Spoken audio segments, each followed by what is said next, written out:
नीट paper फुटीचा तपास आता महाराष्ट्र केंद्रित झाला आहे। लातूरच्या कोचिंग किंगपासून नांदेडच्या पालकांपर्यंत सीबीआयनं चौकशीचा फास आवळला आहे। गेल्या 4-5 दिवसातील अनेक महत्त्वाच्या घडामोडी महाराष्ट्रात घडल्या आहेत।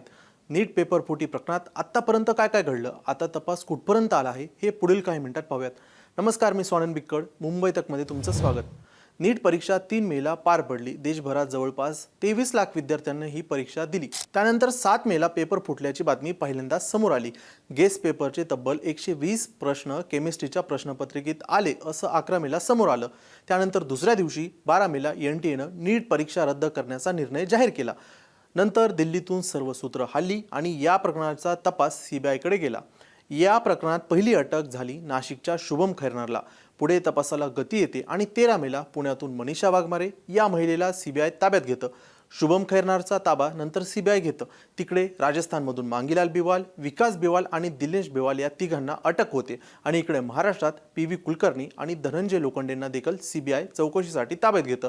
आता या पेपर फुटीचं कनेक्शन आणखी खोलात जातं। ज्या आरोपींना अटक केली त्या सर्व आरोपींना 5 आरोपींना 14 मेला 7 दिवसांची सीबीआय कोठडी मिळते।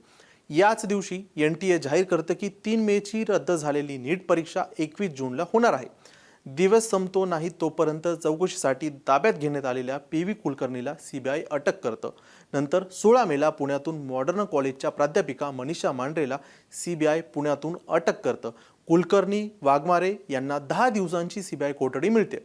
याच दरम्यान एक सीबीआय लातूरमध्ये शिवराज मोटेगावकर याची कसून चौकशी करतं।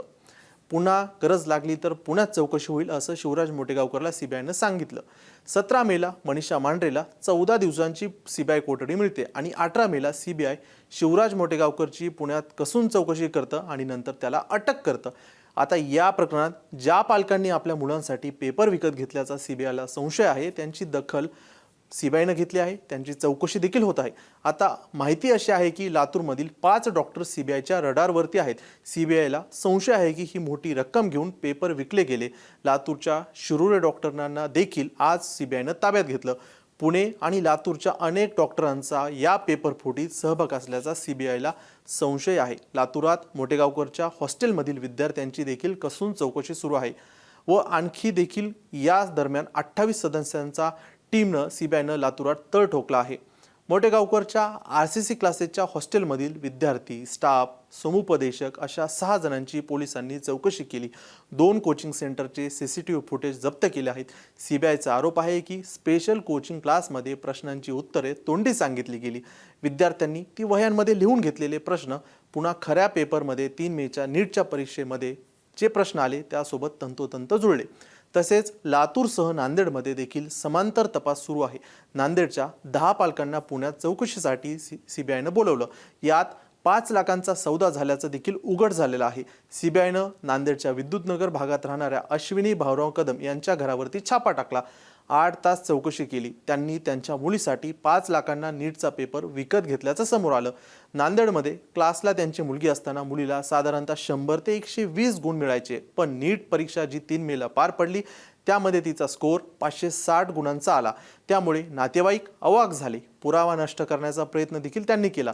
त्यांना अटक झाल्यानंतर नागपूरहून त्यांना फोन आला की पेपर संदर्भातील सर्व कागदपत्र तातडीनं जाळून टाका। ज्या पालकांवर पेपर खरेदीचा संशय आहे त्यांना सीबीआयनं समन्स पाठवून पुण्यात चौकशीसाठी बोलावलं आहे। नांदेडमधील अशा 10 पालकांचा समावेश आहे। सीबीआय तपासाची दिशा ही महत्त्वाची आहे।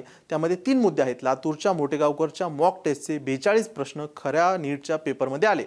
त्या दरम्यान नांदेडच्या कदम कुटुंबियांनी देखील 5 लाखात पेपर खरेदी केला आणि त्यांच्या मुलीला साधारणतः 100 गुण मिळायचे, ते नीटच्या पेपरमध्ये तिला 560 गुण मिळाले। आता पुण्याच्या मनीषा वाघमारेच्या बँक खात्याचा तपास केल्यानंतर पेपर विक्रीचं नेटवर्क लक्षात आलं।